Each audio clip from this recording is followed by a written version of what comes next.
इस तरह का आपका कुछ होता है वर्नियर कैलिपर्स, ठीक है। अब वो जब भी स्कूल ओपन हो जाएगा तो मैं आपको वर्नियर कैलिपर्स लैब से लेके और फिर बहुत अच्छे से समझा दूँगा कि कैसे किसी भी ऑब्जेक्ट की डिस्टेंस या लेंथ को या डायमीटर को या ब्रेथ को कैसे मेज़र करते हैं वर्नियर कैलिपर्स के थ्रू, ठीक है। अभी फ़िलहाल इस डायग्राम से ही सीखेंगे और ये बनाने में भी बहुत टाइम कंज्यूम कर जाता है, दैट्स वाई मैंने आपको ये बुक से समझाया है, ठीक है। अब पहली चीज़ ये समझिए बेटा कि वर्नियर कैलिपर्स होता क्या है।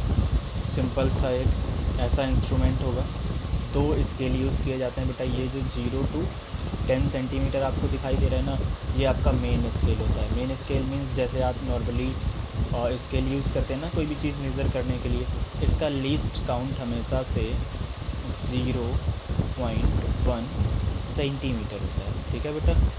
जो least count of vernier main scale होता है, इतना तो पता ही है कि 0 से 1 के बीच में 10 डिवीज़न्स होते हैं, ठीक है। 0 से 1 के बीच में अगर 10 डिवीज़न होते हैं बेटा, तो अगर फर्स्ट पार्ट की वैल्यू निकालनी है तो फर्स्ट पार्ट मतलब 1 मिलीमीटर, और 1 मिलीमीटर को अगर 10 से डिवाइड करा देंगे क्योंकि 10 पार्ट्स थे इसके, तो क्या आ जाएगा 0.1, ठीक है।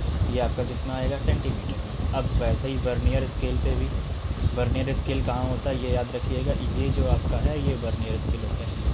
यहाँ पे एक ये बेटा इसमें बॉब फंसा हुआ है, ये ऊपर यहाँ से ये जो स्क्वायर शेप में ये आपका एक स्क्वायर लगाया गया है इसमें। जितना डार्क पार्ट है ये इस डायग्राम में रिलेट नहीं करता, वैसे ही ये बॉब भी इसमें नहीं है। इसके अलावा जितना डायग्राम है वो मेन वर्नियर स्केल का है आपका, ठीक है, वर्नियर कैलिपर्स का। दो स्केल होंगे, पहला मेन स्केल होता है, दूसरा वर्नियर स्केल होता है। इन्हीं दोनों पे पूरा फंक्शन बेस्ड होता है वर्नियर कैलिपर्स, ठीक है बेटा।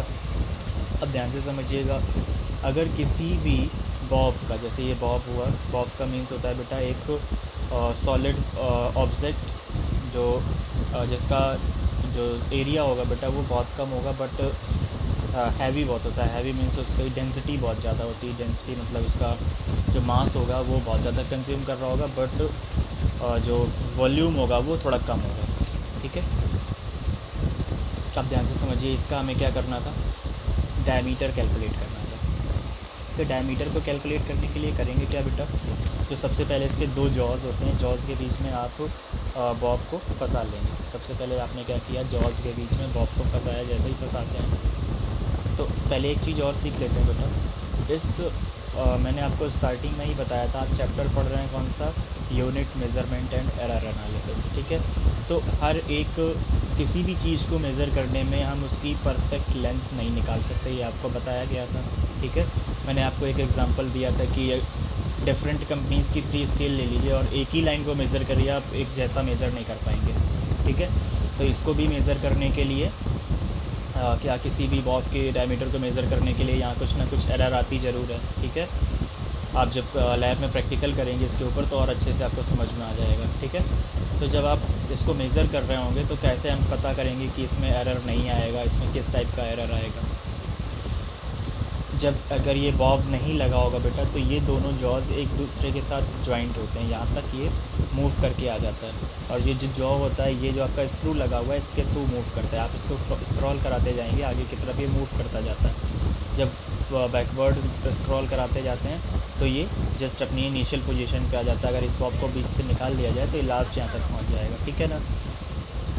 अगर एरर निकालना है कि ये एरर, इसमें एरर होगी कि नहीं होगी, ये फाइंड आउट करना है, तो सिंपल सा है, जब इन दोनों के जॉज, ये दोनों जॉज एक साथ इकट्ठे कर दिए जाएं और जो मेन स्केल का 0 है वो वर्नियर स्केल के 0 के जस्ट सामने आ रहा हो। सामने आने का मतलब जब बेटा इसको इधर मूव करा के ले आओगे तो ये कहीं ना कहीं इधर ही तो 0 के साइड ही तो मूव करके आएगा। तो अगर वर्नियर स्केल का 0 मेन स्केल के 0 के जस्ट सामने आ जाता है तो उस कंडीशन पे इस वर्नियर कैलिपर्स में 0 एरर होती है।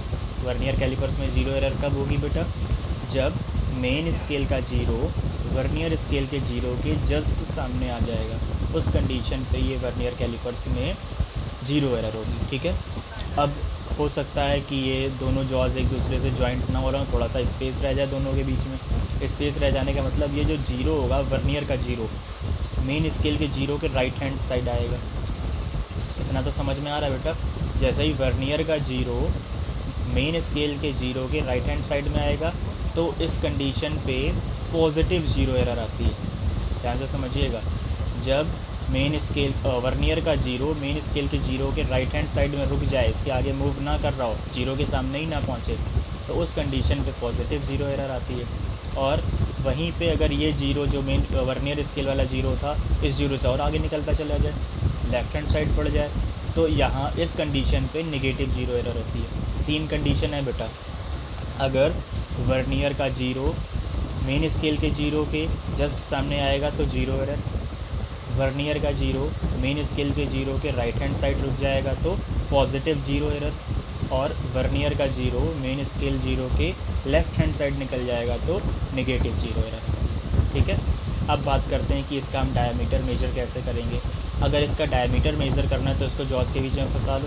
ठीक है, अब ध्यान से देखो सबसे पहले कि जो वर्नियर का जीरो था मेन स्केल के जीरो के किस लाइन के सामने आ रहा है। लेट कर लेते हैं ये मेन स्केल के जीरो के 1.8 समथिंग के सामने आ रहा था, तो ये आपकी बेटा हो जाएगी मेन स्केल रीडिंग।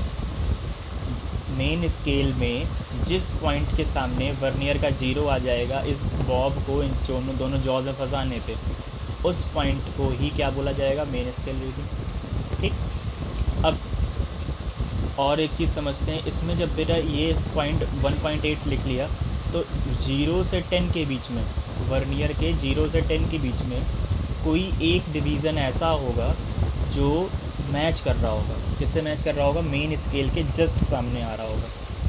कहने का मतलब बेटा अगर एक ये लाइन ड्रॉ की गई, एक ही लाइन ड्रॉ की गई, तो कुछ तो लाइनें ऐसे आएंगी, ऐसे मूव कर जाएंगी, फिर बिल्कुल भी सामने नहीं आ रही होंगी। ठीक है, ये आपका मेन स्केल लेट कर लेते हैं, ये नीचे वाला वर्नियर स्केल था, लेकिन कोई एक सिंगल लाइन ऐसी होगी जो जस्ट सामने मैच कर रही होगी। ठीक है, जस्ट सामने मैच कर जाएगी। लेट कर लेते हैं इसमें से 5 पॉइंट वाली लाइन सामने मैच कर रही थी, तो इसको नंबर ऑफ कोइंसिडेंस बोलते हैं। क्या बोला जाता है बेटा, नंबर ऑफ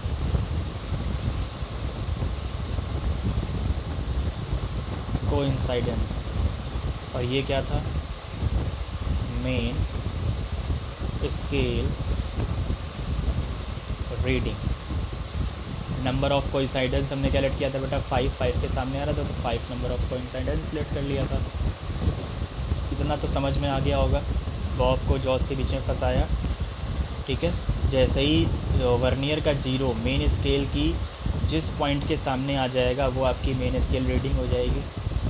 अब 0 से 10 के बीच में कोई भी एक ऐसा डिवीज़न होगा जो मेन स्केल के जस्ट सामने आ रहा होगा, वो नंबर ऑफ कोइंसाइडेंस लिखते हैं। ठीक है बेटा, इसके बाद लास्ट पॉइंट है लीस्ट काउंट।